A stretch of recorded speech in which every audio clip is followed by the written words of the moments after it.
Ito mga katropa, sinasabi ko sa inyo, magandang view. Yan.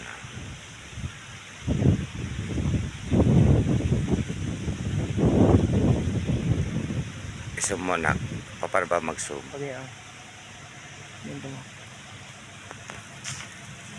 Paano? Ayan. Yan mga katropa. Sobrang zoom ko.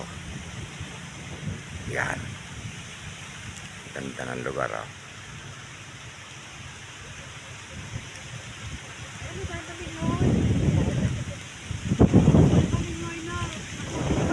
Po yan sa lupay ng Batangas, Cavite. Siya. Dito lang kami sa gutter. Lalim niya, no?